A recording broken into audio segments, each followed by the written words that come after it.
another episode of Branching Out with Sierra. Today's episode is about surviving to thriving with money mindset shifts. What we're going to be talking about today might sound like it's for business owners, but it's really for everyone.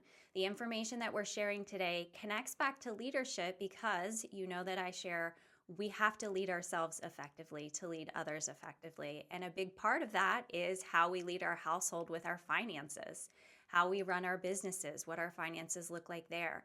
So today I've invited in Bev Stitely from Saunders Tax and Accounting, a good friend of mine, and I'm excited for her to be able to share some information that you need to know when it comes to taxes, tax preparation, or tax planning, and the difference between the two. And she's going to be sharing a little bit about the profit first model, which I happen to love and started implementing last year, and it made a huge difference for my life and business.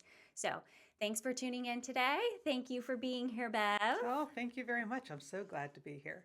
I have listened to every one of your episodes up to this point. It makes me so happy. So just imagine being here. So this was just so wonderful. It's a special moment, right? No, it's really cool to know that because you are in the back of my mind when I'm recording. You know, sometimes I throw out a little message. You have. There have been little messages, name called out one time. Of course, by the wonderful producer, Matt. I just love hearing that in the background. His head's big enough. You don't need to do that. And thank you for making the drive down. So Bev is out of Hagerstown. So how long did it take you? Oh, 55 minutes. 55. And if I'd really pushed a little bit heavier, I usually have a lead foot, but I did not really do it today because it's just a beautiful day out. So it was a good drive. Okay, well, I take 57 minutes from Greencastle, so I'm not sure. I might drive a little too fast on 81. That's my confession today. That's what it's there for. Well, I would love for you to share a little bit about your background, but before you do, I just want to tell folks how we met each other. So do you mind sharing out how we first met? We first met at the BNI networking group that I've been a part of in Greencastle. How many years? Joined that. Oh, so I've been in the group 6 years, and you've been there 2? Yeah. Is that correct? Good. A little more, maybe? A little more than 2. Yeah. I think going on 3. Yes. It's a great group, and it's growing. I did share today in my 7-month review. I feel like we have the most momentum we've ever had before. We do really have a good bit of momentum going, and it is an amazing group. I mean, people that do networking will have a different mindset, but sometimes it's getting in the right group of people for networking to be a fit for you. So there's no one size fit all. Not everybody's going to fit well in our group, but it has been just an amazing group to see, and the connections, and we're growing and we're seeing more people come in, and that's lovely. Yes, I'm excited about it. Well, that is how we first met, but I like to call you a friend too. We do some accountability together. I love our daily text. I think I probably mentioned in an episode that we do daily text. I'm not sure. But for those of you listening, we have a group called Daily 20, and it really started for us to be able to share out daily exercise, whether or not we completed the exercise. But now it's grown. We also share our daily big 3, what our 3 priorities are for the day. So we don't always get the 3 done, but we have to share them, and we have to report back what we did accomplish. You know, that little touch of accountability, knowing that this group of people, and we all seem to do our exercising more towards the evening, that I'm not going to bed until I'm able to put into this text done. Yes. I got it done. So it keeps me accountable, keeps me remembering. And we're on a nice little streak of all of us getting it done every day. We are on a streak. All right, now you can share your background. Tell us a little bit about yourself. So I am born and bred in Hagerstown. That's where I grew up. Originally went away to college to study nursing. So my nurturing side came out there. Left during my junior year, married my first husband. Stephen comes from that marriage, my oldest son. Then divorced and married my sweetheart, Doug. Doug and I were married for 36 years together. We lost him in June of last year after a 5-year battle with pancreatic cancer. but it was an amazing trip through those 5 years. The Yeah. Lord just really blessed. We expected only to have a few months together. And he was able to, our sons both moved back to Hagerstown, and Doug was able to spend that time with grandchildren. So, a grandchild, Harper, that was only a year old when Doug was diagnosed, got to be 6 years old and actually knows her grandfather and talks about him. So, that has That's been lovely. amazing.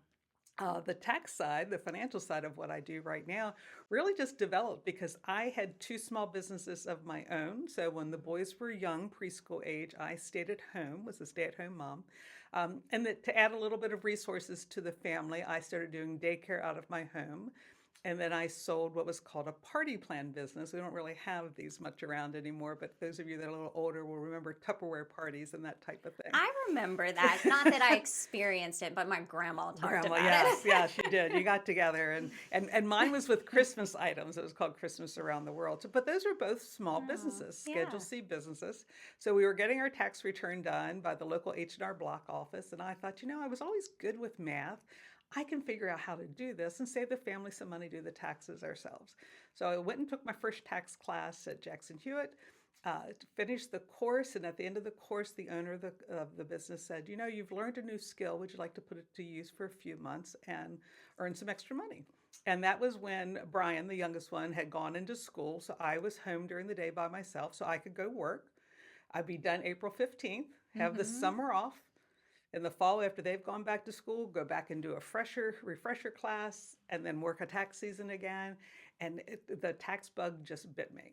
So I am a tax nerd. My favorite title is Tax Queen. Actually heard that at the office this week. I'm coming to ask the Queen what her opinion is on this. How cute. Yeah. So I am just a little over 30 years of doing taxes, have found it an amazing thing. Left Jackson Hewitt at a time of transition there and came over to a business called Saunders Tax and Accounting, founded by Nancy Saunders, and just fit right in with the family, with the group. And it was lovely. And they were in transition at that time too. The Lord works in mysterious ways.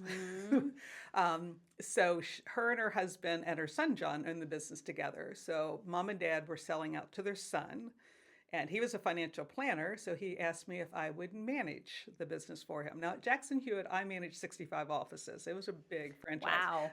Yeah, I did not realize that. Yeah, that was a big one. Down to one office. I was sure, yeah, I'd like to manage. So I think I can handle that. I think I can handle that. We can do one office. Then we'll talk more about what we're doing next.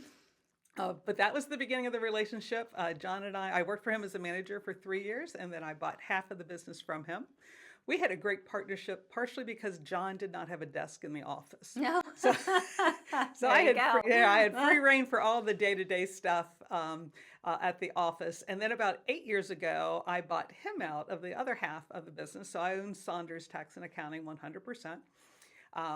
But Nancy Saunders, the original founder of the business, is right now at the office doing taxes. This is her 52nd tax season. Wow, that is so cool. It is just a blessing that is, although I am not really family with the Saunders, it has kept a family feel in the business. Yes. Yeah, so I have some of my family into the business too.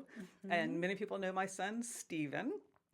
And he came into the business about 5 years ago.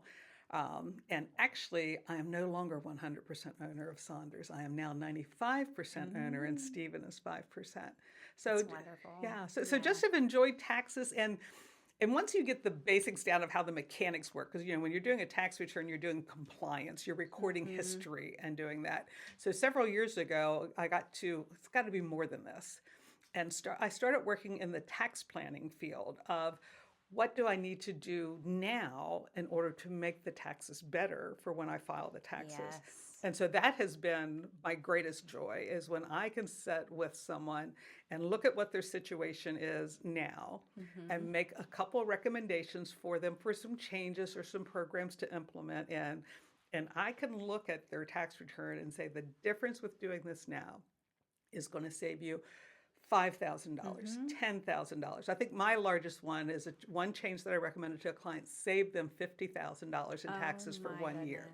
I can't even imagine. Well, you just did this for me. You did a comparison as I switched to LLC but running it through as an S corp, Yes. which is totally over my head, but I can say that So with you very just little keep, confidence. you just keep doing the work the way you've been So doing. It's the same that's thing. what I'm told Yeah. is happening. I don't really know. But yeah, you were able to do that and say, if we were to run it through this way versus this is the way to save money. Yeah. And that is so very helpful. It is lovely. I enjoy doing that for folks. And it can be in all kinds of situations because a lot of times we do it with business clients, but also I do it with individuals too. It's just sometimes it is just the way you have things structured Yeah. that you just need to make a little change here, a little tweak there. Yeah, super important. Okay, so obviously this is a leadership podcast, and we're branching out always, and we're looking at different aspects of leadership. And on my wheel of life, very important, we do have financial well-being on there.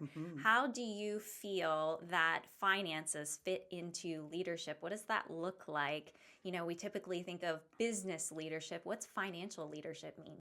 Yeah, financial leadership, it really is just do I have an order so that whatever I'm wanting to do coming up in the future, do I have the finances to support it? Am I putting myself in that style, that system, that program that will allow me to do the things that I'm wanting to do? Because if I'm always constantly worried about money, that is just one more stress that's going to pull your energy away from being able to do the leading that you're doing.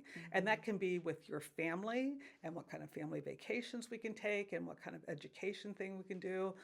Like you, my children were in a private school as they were young growing up. That was figured out how that was going to be done by controlling the finances and knowing what we were going to do. Yeah. Someone that's a business owner, if you have employees, you have a responsibility to them that the business is profitable so you can continue paying their paychecks. Those people are depending on you to run a good financial business. Yeah. No, that's a good point. And that's why I wanted to share that, because I really want people to know this episode applies to everyone. Stay tuned. Actually, we're going to have some fun with it today. What did you think when I sent you that I was going to do fact or fiction?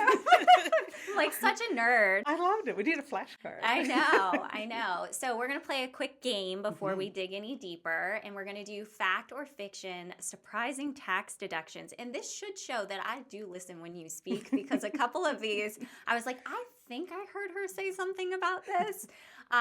Okay, so are kids' braces tax deductible? Well, they are, Okay. and really in two different ways. One, that's a medical expense. So even just for the average personal individual, if they have enough medical expenses on itemized deductions, they're able to take those medical expenses there against their income. The problem that usually really happens is not enough people have enough expenses on the itemized deductions to be able to itemize.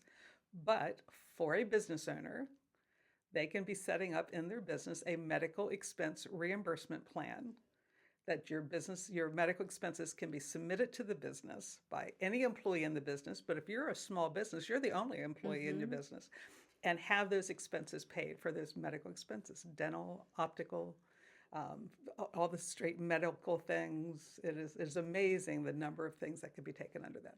That's amazing and good to know, because Caleb is missing both front teeth right now, and we see one coming through, and we're like, that little guy doesn't look straight. That's all right. Yes, those little dental things are really interesting. Yeah. Okay, fact or fiction?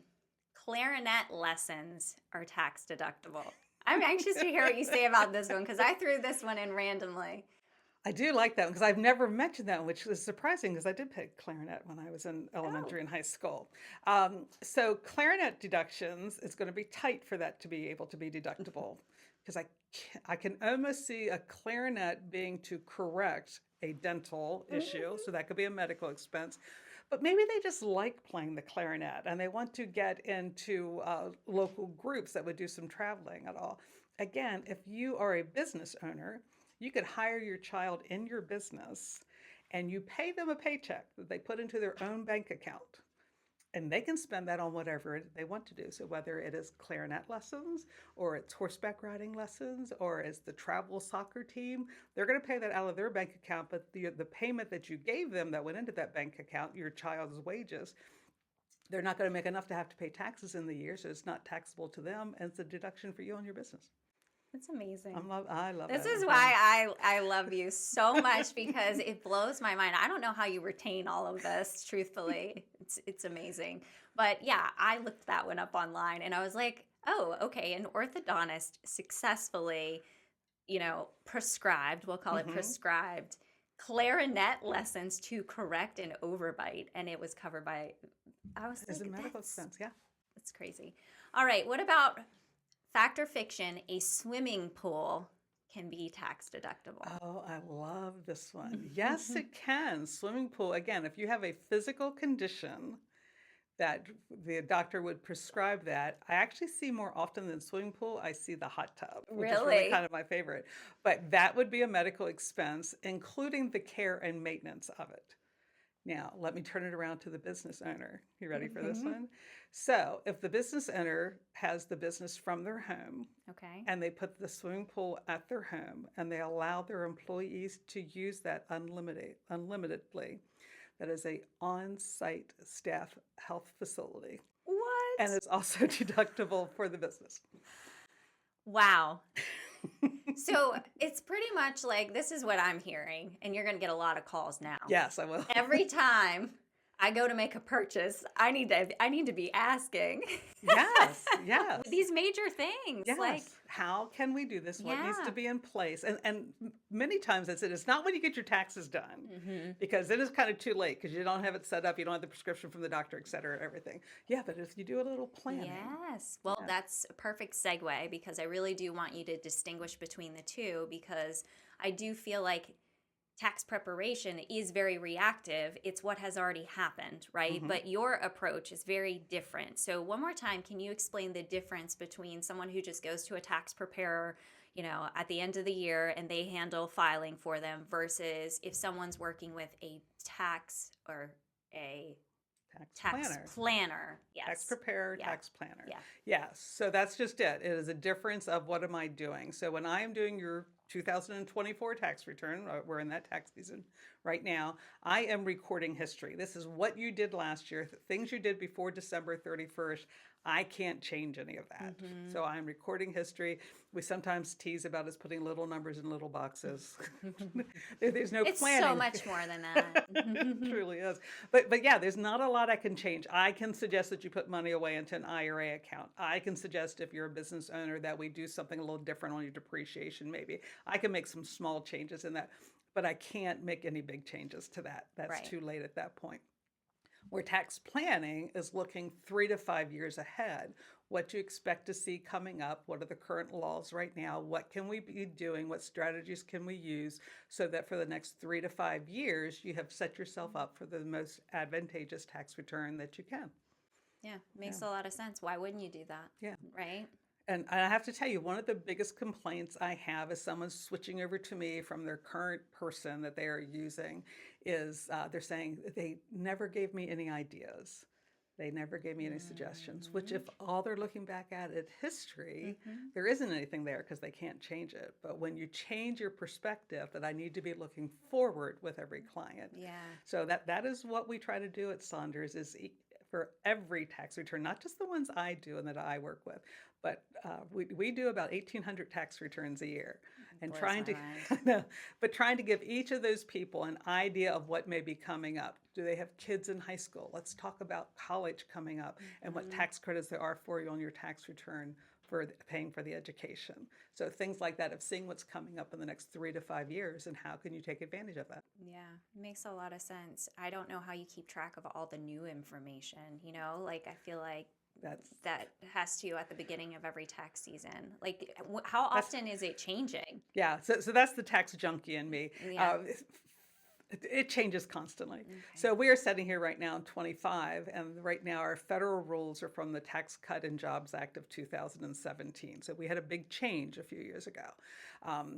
That all expires at the end of this year. And if nothing gets passed in Congress this year, we go back to all the old rules starting in Oh, wow. 26. So everything changes back for us. Now, President Trump being back in office, it was under his administration that the first Tax Cut and Jobs Act came through. So we think that it's a more favorable environment for some of that stuff to get extended or something else to be done.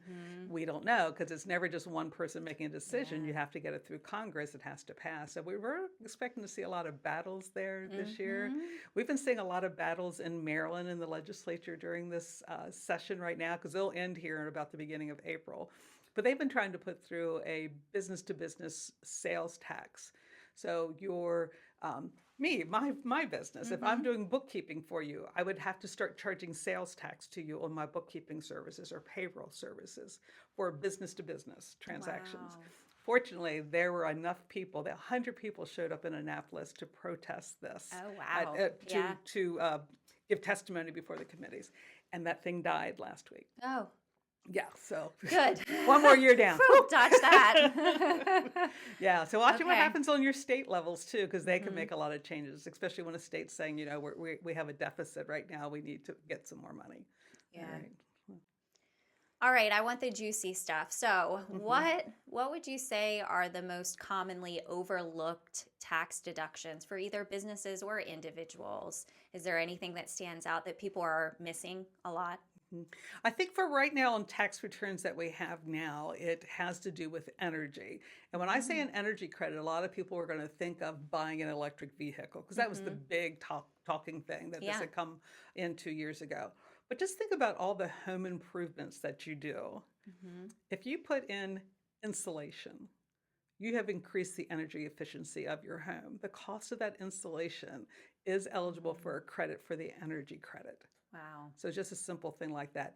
A biomass fuel stove, more commonly called a pellet stove. A lot of people have used that for supplemental heating. Yeah.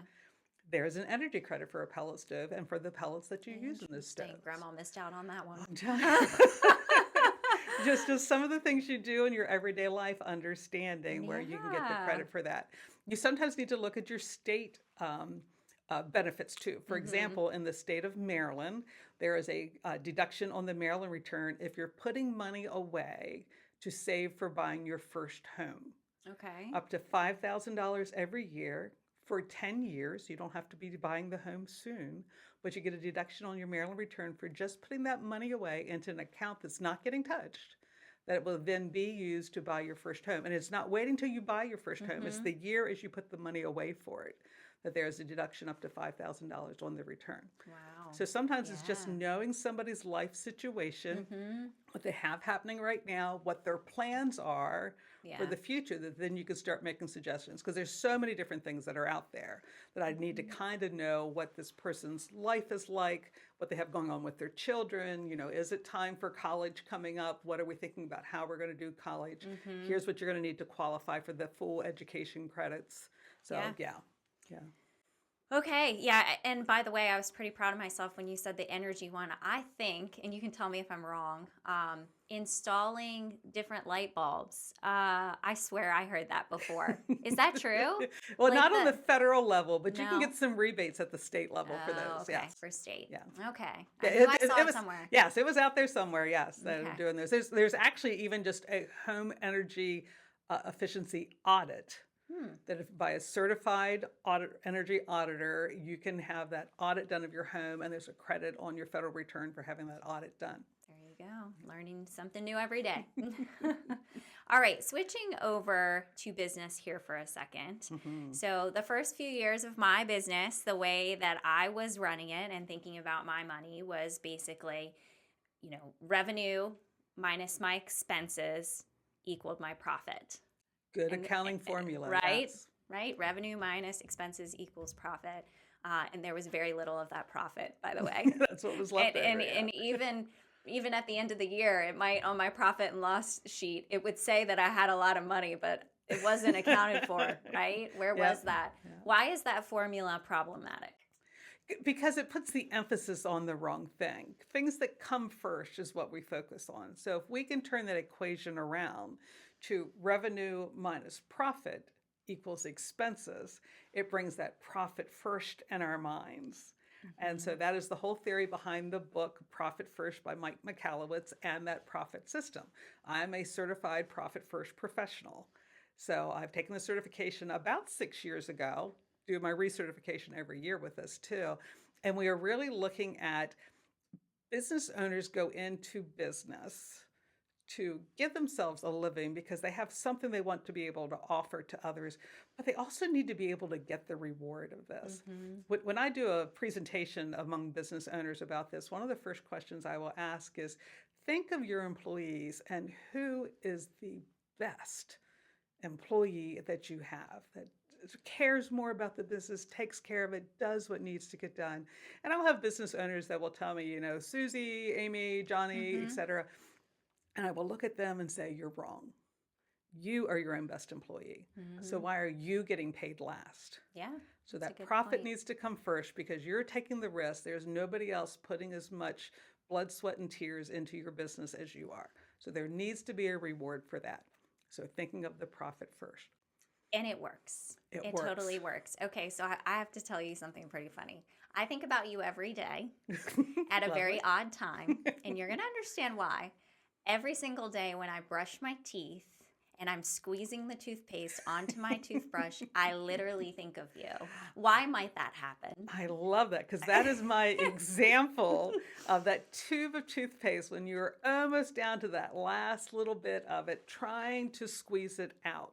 Because that just is a demonstration of innovation in your business. Necessity creates innovation. And so finding a way to differently handle an expense, how can I meet that need without throwing a lot of money at it? We become very creative in getting that last little bit of the toothpaste out of the tube. And we in our business, our money that we have to cover the expenses, we need to be creative and innovative of how we use our money so we are keeping as much as we possibly can in our pockets. Yeah. So when I have a full tube of toothpaste, I will think, oh my gosh, I put way too much on there. I didn't need that much because when I get down to the only a little bit left, I can brush my teeth with just a little dab, right? Why am I wasting so much? But my account used to be like that, truthfully, because all my money sat in one account and I would see a big number.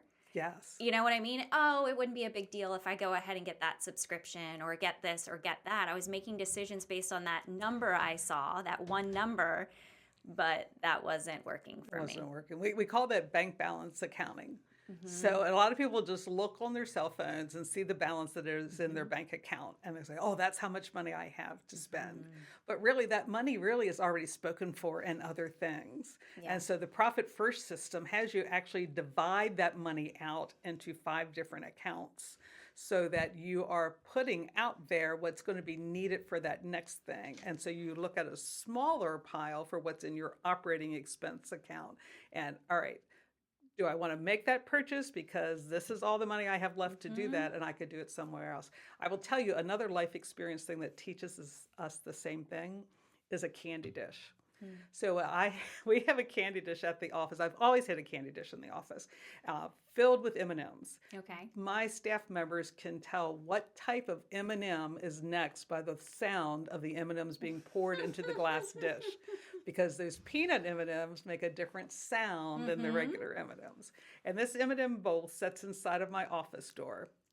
And staff are welcome to come get as much as they want whenever. And that's kind of how I've managed my staff.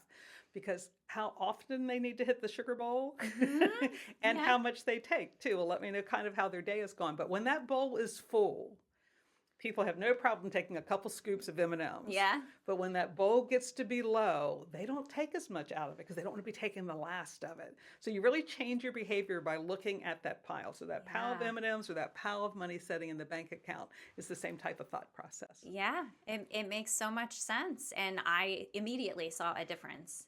Yes. I couldn't believe I actually have a profit now and I can see it and it's in an account. So it requires a mindset shift. It does. And it's not easy.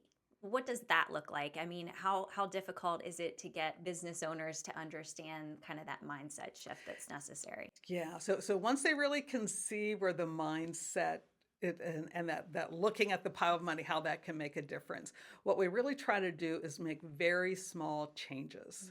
So my first thing I ask business owners to do is set up an account that they call profit. And whatever money comes into their bank account, that they move 1% of that over into the profit account. If you can run your business on $100, you can run your business on $99. Yeah.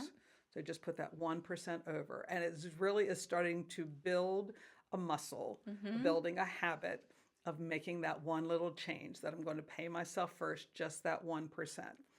And then we add the next thing. You need to save for your taxes, because if you're a business owner and you're making a profit, nobody's holding taxes out of you. You need to go ahead and get that sent in. So we open up now a tax account, and we start with 1% and start putting that money over then too. And then what we do as we work with the business is we really look at how they're spending the money now and classify that. Here's the total amount. This percentage is going to each of these things.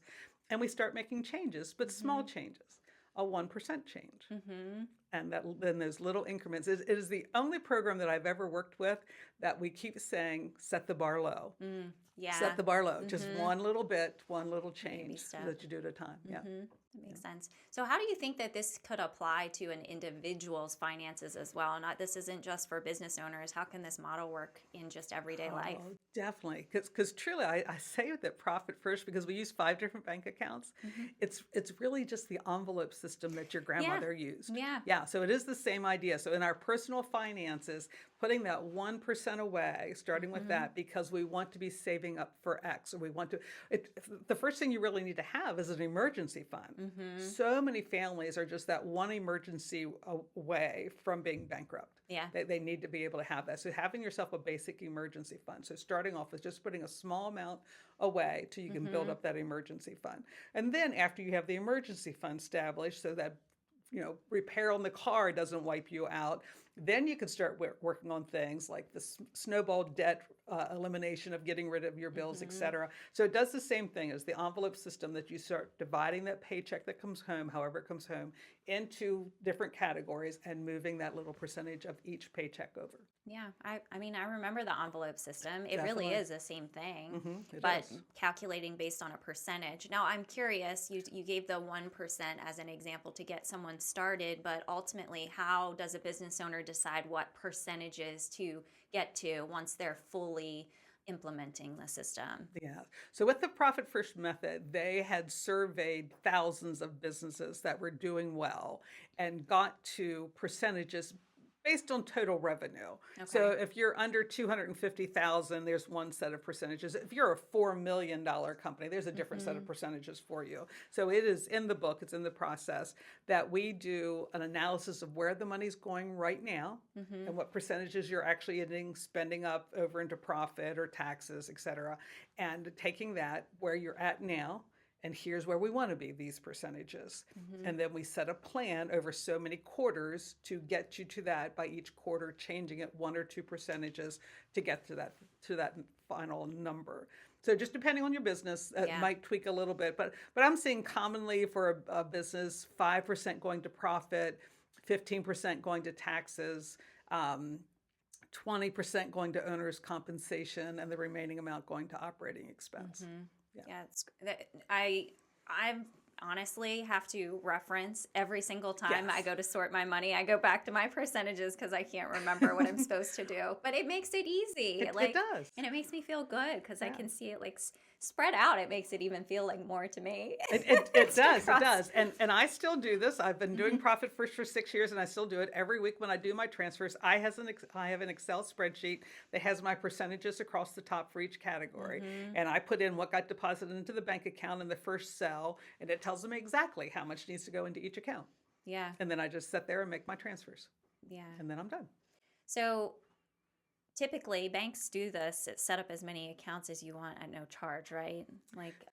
It depends on your bank, so you do need to watch that. So especially for businesses, because sometimes they'll charge more on business accounts. I will tell you, there is actually a national bank that is an online bank called Relay that has partnered with Profit First. Yeah. So even on their system, they have the Profit First programmed into their system. So if you already know your percentages, it will automatically do them for you if you want, or it will calculate it and let you approve making that transfer.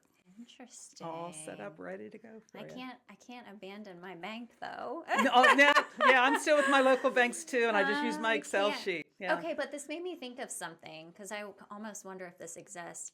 I was at High Point Market for like interior design conference, and one of the folks that was speaking had started a business where when they swipe a card, let me make sure I get this right. When they swipe a card and make a purchase, that it syncs to their app and they select what type of expense it was, Yes. and it automatically sorts for you. But you can put a budget for each of these pieces. So like if I've already taken too many people out to eat on the business this week, right? That you have literally a budgeted amount, and then you can't. It won't let you use it because your budget is blown. Does that make sense? That does make sense. Have you seen this before? I have not seen it that it blocks you from using it. So even with my local bank, which is a Fulton Bank, I can set up on my app where I want to be at, the percentage of my income that goes into the different categories, and I'll get a text message when I've gone over my budget amount. Interesting. Yeah.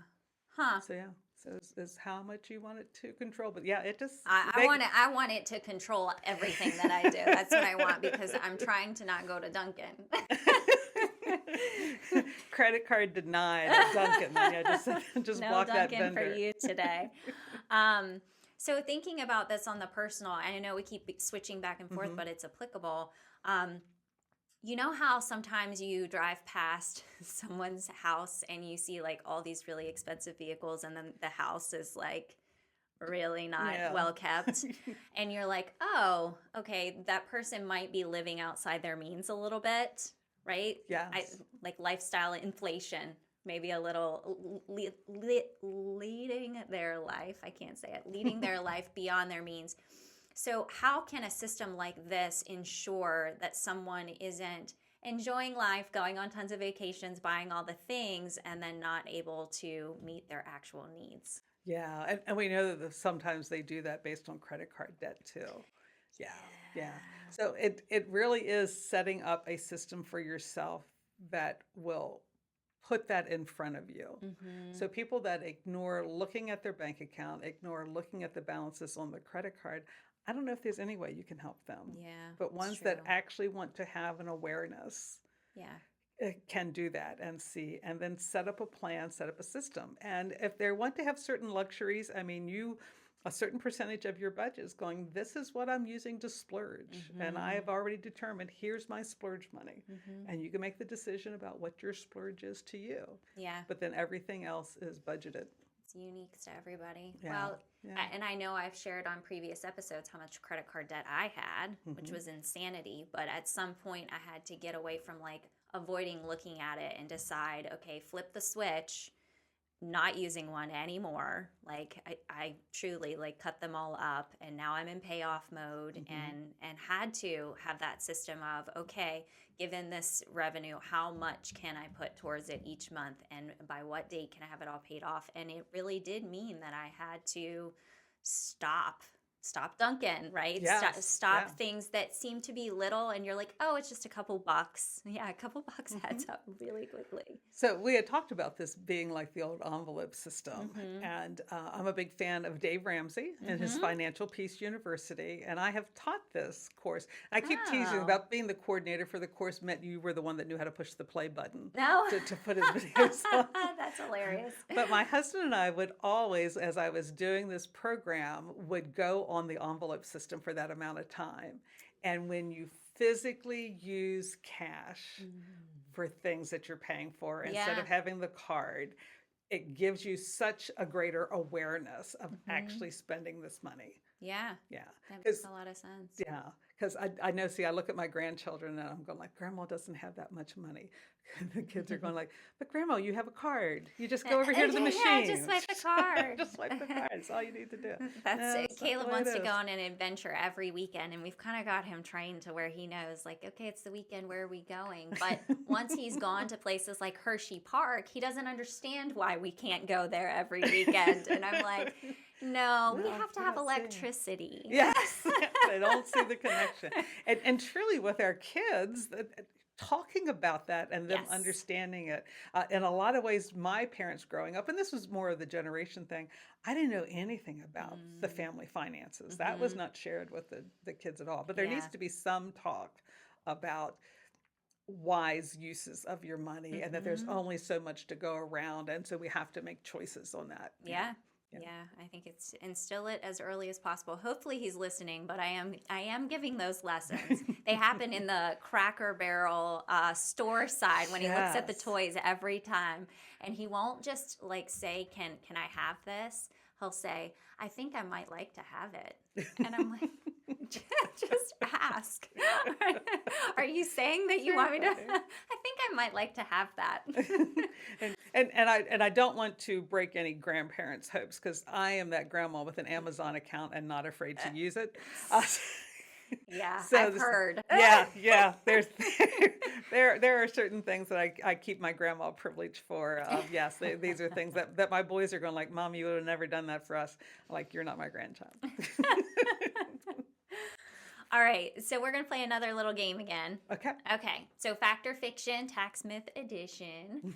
Uh, Filing an extension gives you more time to pay your taxes. Fact or fiction? That is fiction. Mm. Filing an extension is just an extension of time to give a completed tax return to IRS. But if you're filing an extension, and that's coming up here soon, you have to make the payment of what you expect to owe in taxes at the time of the extension. Yeah, so good luck, Sierra, is what you're saying.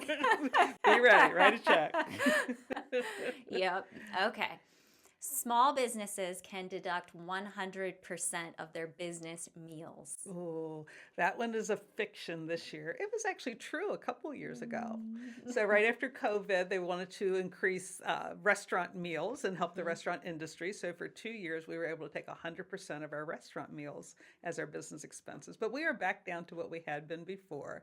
You get to take 50% of the cost of the meals that are business meals. Mhm. By the way, a business meal is not just because I'm having a busy day and I stop to get lunch. That is a business meal. A business meal has a business purpose to Mhm. the meal. So you're meeting with someone that is a Yeah, colleague or a a client or podcast potential producer. client. There you go. Yes. Podcast producer. Yeah, no, that's very helpful because I did know that it had changed, but I didn't know what it was. So Yes. 50%. All right. Well, you kind of mentioned this earlier. We'll see if people were paying attention. Hiring your kids can lower your tax bill. It really can. And this is one of those things that works best for a Schedule C sole proprietor, an unincorporated business. You Okay. can hire your minor children in your business and pay them for the work that they do, a reasonable amount for the reasonable work that they are doing, keeping track of the time, writing the checks into their account. But Hmm. you do not need to pay Social Security, Medicare, or unemployment on your minor children. So this is different than any other employee that you would hire. Or if once they turn 18 and you want them to still work in the business, you're now going to have to start doing Social Security, Medicare off of it. But minor child in your unincorporated business, you can do that. That's a deduction for the business. So say you pay them a total in the year of $12,000 for what they did, has to be work worth Hmm. $12,000. They are not even going to have to file a tax return because that's under the filing requirement for a single person. So they never pay tax on the $12,000. And on your business return, that reduces your profit from your business by $12,000, which reduces your income tax. And small business owners pay what's called self-employment tax, the equivalent of Social Security and Medicare, 15.3%. And so you don't pay the 15.3% on it either. So it's a double benefit on It your really return. is. Yeah, that's a No, great thing for that's a small great one. businesses. All right. What about fact or fiction? You can write off 100% of your home office expenses. Ooh, see, that one, it depends on how you do it. So your qualified home office expenses is a percentage of your total home expenses. Okay, so it's not 100% of your house being written off, Okay. but it's 100% of the percentage that is for your office. Mm-hmm. So your office is X square feet in the house, your whole house is this many square feet, do the math, and you get a percentage.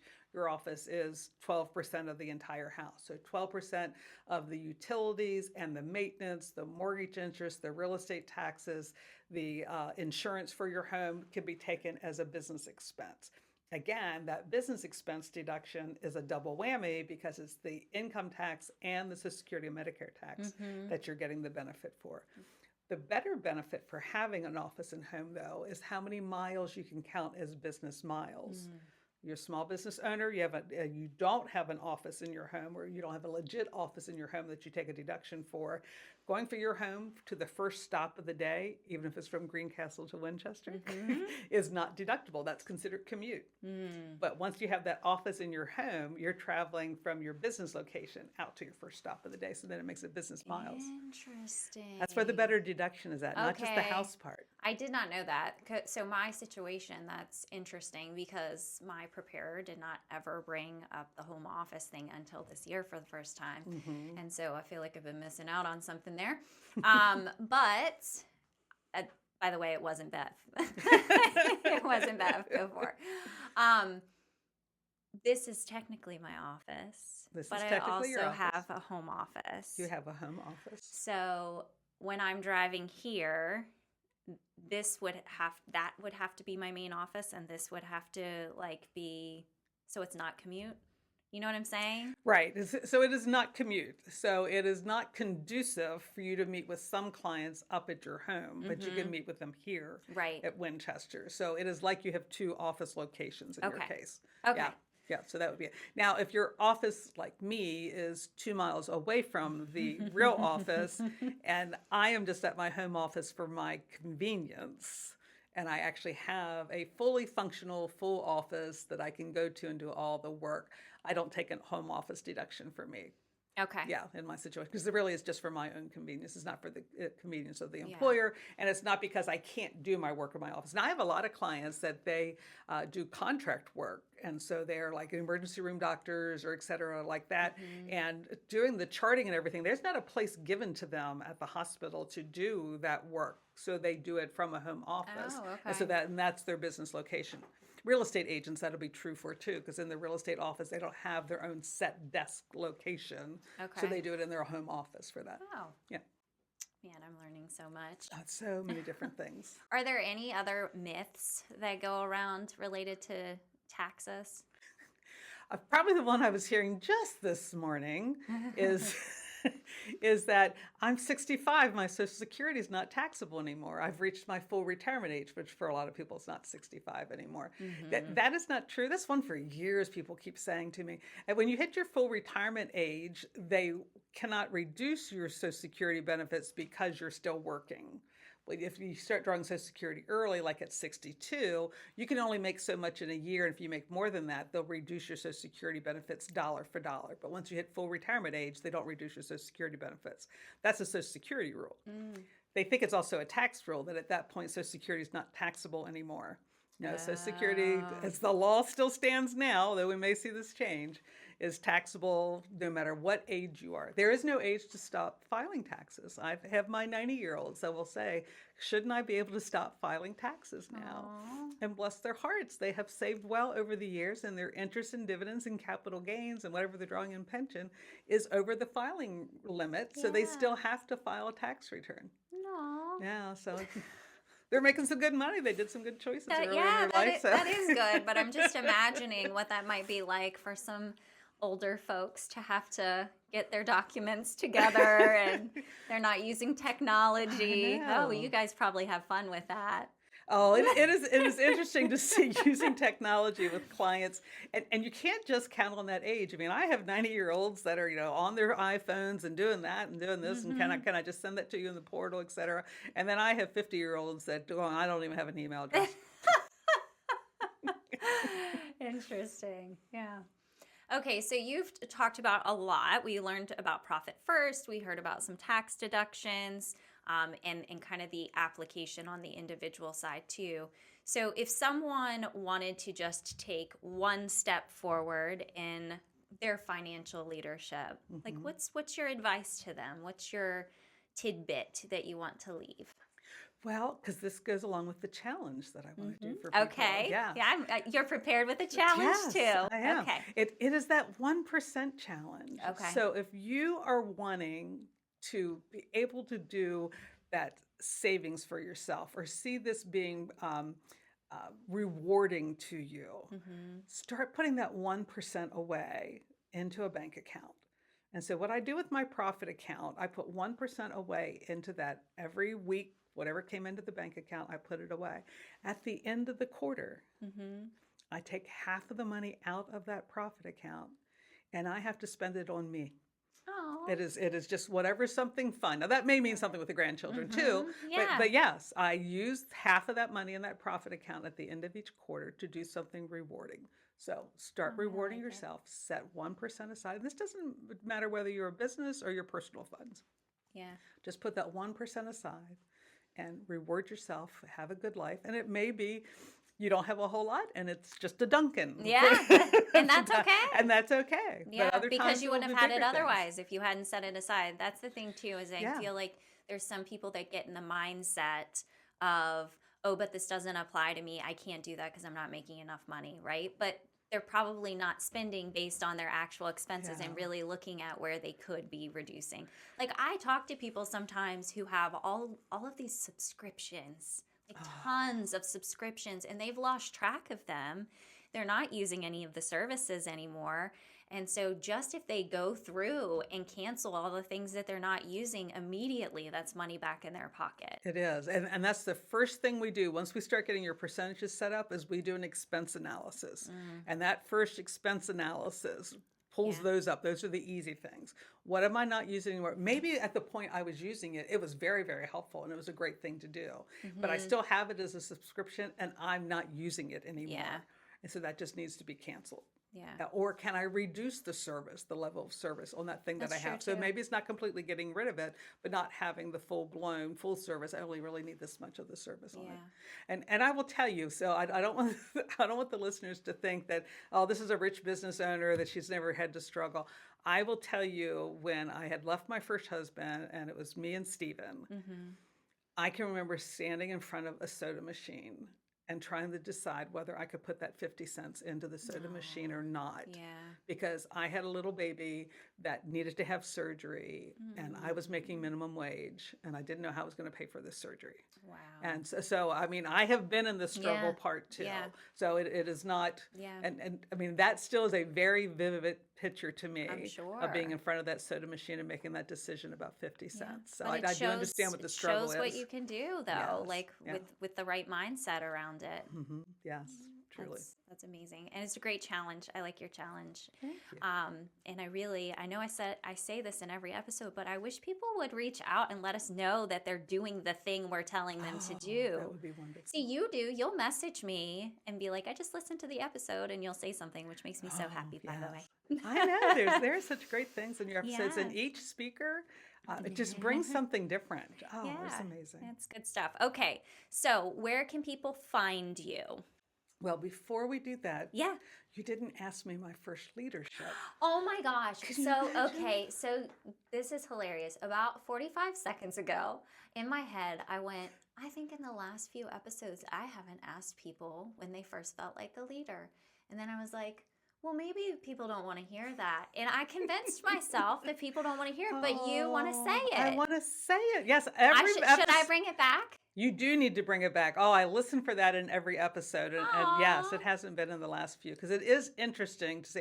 I'm surprised at the ones that are so young. Yes. It is just amazing to me to hear those stories. I know. Okay, so thank you for telling me. And if I'm forgetting anything else, like I used to also ask, as far as lifelong learning goes, what people are still learning and growing in.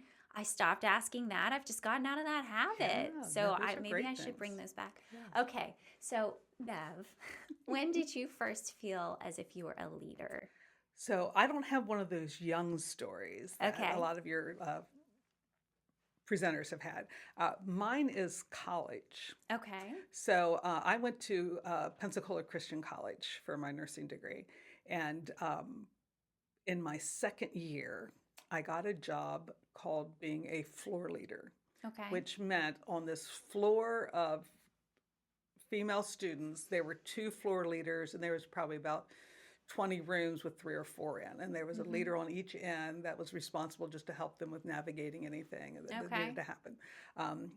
So as a floor leader, we had to show up 3 days before anybody else did. So as the freshmen came in first, we were there to help. Aw. Now, as I was in high school and et cetera, I was not an outgoing person, a little bit shy about things, never really stood out in a lot of stuff. But being a floor leader, I learned that I can paste a smile on my face for 3 days and greet freshmen and greet their parents and tell them where they need to go and what they need to do and help them with those questions that they have. And I have been able to do that ever since. So that's Aw. when my leadership started coming out, that I can do this, because I was given a Yes. job and a title, but it really fit. And I'm like, all right, I can do this kind of stuff. Yeah. Yes. Well, literally, it had leader in the title, It so you did. knew you were a I knew I leader. was You're a like, leader. this is my moment. I got the word in my title. That's interesting. Now that you mention it, you do like have a really pretty smile, and when I see you, you're always smiling. But do smile behind a that, lot. you might not be happy to see I me. might not be. Always happy to see you. But I do No, laugh. that's a great story. You are a very good leader. You have a wonderful team. I love watching you with your team. You're always striving to be better and empower them and uplift them, and it's very cool to see. Oh, I do love my team at the office. They have been just the most amazing thing. We are not a perfect team. None of us are all individuals and No, not perfect. nobody is. But to watch what they have done for me over the past couple years with my husband needing me more at home and Yeah. being able to step in. And this year we had one of our team members that her husband needed to have surgery and then ended up back in the hospital and spinal meningitis and et cetera. Just the way everybody pitched in and took care of her position and what needed to happen. Nancy Saunders is going through chemo treatments right now.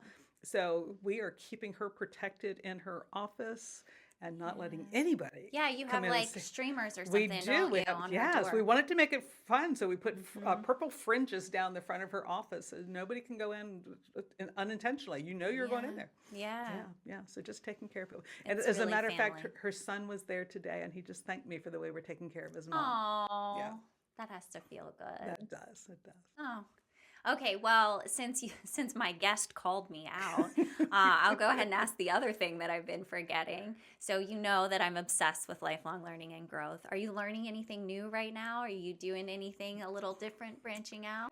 We are doing things a little bit different. Well, from you, my full focus planner, which I even have laying here in front of me because Sierra has been known to ask me how close that is to me. To ask, I'm like, how far are you reaching to get it? So that has been a great thing that I've started since the beginning of the year. And then I'm meeting with a mastermind group, and we are studying the 10X process Oh. of 10Xing your business. 10X is better than 2X. I And love it's just a that. different thought process Yeah. of it's not just doing more, it is doing things better and, Yeah. and doing the right things. Yeah. So that's that has been a awesome. great thing to Did work on with this Jocelyn bring group. that up to you? She did. She is I in was the gonna group. say She's organized she a little loves group. that book. I don't think I've had a conversation with her yet in the past like 3 months where she hasn't mentioned 10X, Oh my and gosh, she loves it. She is so passionate about it. I just love her. She is living it out. It is just amazing. Yeah. Awesome. Well, now back to where can people find you, get in contact, learn more about Profit First and everything your business does? Because we talked a lot about the tax side. You have a whole accounting department too that yes. supports so many businesses. Do you want to touch on that? Well, yes. I mean, a lot of business owners, they start to get a lot happening in their business as the business grows. And they really need at some point to realize, not just on the things that I can do, but their time is better used in some ways than others. Mm-hmm. And if bookkeeping is not your strong suit, if you struggle with that, that's something you can hand off to somebody else. And Yeah. that gives you more hours in your day to be able to do those things that you're great at that will move your business along to the next thing. It's very common for us to get contacted by a business when they start hiring that first employee and need payroll services to be done. So that's another touch place where we can come in and support business owners where they need to have that support at, whether it is bookkeeping services, accounting, doing some tax planning with them, reviewing financials for them, helping them set that up. There is a training that I do with the Small Business Development Council that is called, if you don't know your numbers, you don't know your business. If you don't have good numbers, financials on your business that you can look at quickly to give you information, you don't really know your business. Yeah. It's true. I'm trying to get better at that. Yesterday, I literally made a list of like KPIs and what I should be measuring on a regular basis and create a little spreadsheet. I'm such a nerd, but I was like, I need to know my numbers better. Yes. I track like stuff in my pipeline and where like contacts are, but I don't always know the numbers behind the scenes. You know what I mean? Yes. Well, and you need to, in your business, to know which services or products you're selling, how well that is doing, including expenses. So you know what your profit margin is on each thing. Should I do more of this? I should do less of that, or I should just stop doing that. So without seeing the numbers, and people that just wait till it's time to get their taxes done to put everything together, they have lost out on so much all year long because they don't know that information is not there to help them make good business decisions. Okay, so that probably has been me because when I do my full focus stuff planning for the new year, I do analyze my services to figure out which one has the best profit margin, where I should really focus my energy in the coming year. But again, I look at it at the end of the year, to determine next year. I'm not doing it throughout the year. Yeah, needs to be done a little bit regular. Make me be better. Yeah. So on our website, saunderstax.com, you will see the tools and resources for all of these things. We actually twice a year offer a profit first implementation and a bookkeeping, we call it an accounting boot camp. Because we're going to help teach you how to do your bookkeeping better. Now, you can just turn it over to us if you want, or we can teach you how to be doing your QuickBooks better too, to be able to know your number. It's such a good choice. It's just such a good choice right there. Yeah. But can't I write off what I pay to have you absolutely do it anyway? Can. Yes. That's another business deduction there for you. It's a no-brainer to me. Anything you can find to connect to the business, I can find a way to write it off. That's awesome. Well, thank you so much for being here. Thank you for being such a great friend. And you have supported my business and this podcast so much. I know you always share it out there and spread the word. And so I'm so grateful for you. Oh, thank you. I love it. It has been so helpful for me. And there are 3 podcasts that I make sure I'm listening to regularly every week. Yours is one of them. And on my way home, I will be listening to today's podcast that's released. Oh, okay. Awesome. Well, hopefully, did it go out on time? Matthew. It did. Today's? Yeah. No, it was about 45 minutes late because it wasn't uploaded. But it went out, it's out, correct? So she can have it on the way home. That's all that matters. Yeah, he told me at lunchtime, he was like, it's not uploading fast enough. It's never taken this long before. And he even said, Bev might be trying to listen to it on her way down. Yeah. I did look, and I saw it wasn't there yet. That's funny. All right. Well, thanks again. Sure. Thank you. All right. Thanks for tuning in to the very end. I have been told that I need to share that if you do want to watch the video version of this, I always say to go to YouTube, but you can actually watch videos on Spotify, and I didn't know that. So I'm going to share. If you are a Spotify listener, you can also watch the video. Not that I'd recommend looking at that because it's not necessary.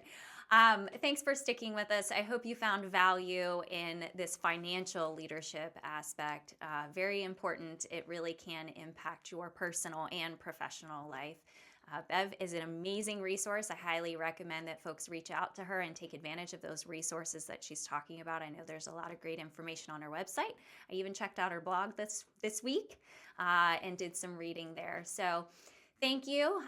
Every Friday at noon Eastern Standard Time, another podcast is released. So keep an eye out for the next one. And until next time, keep branching out.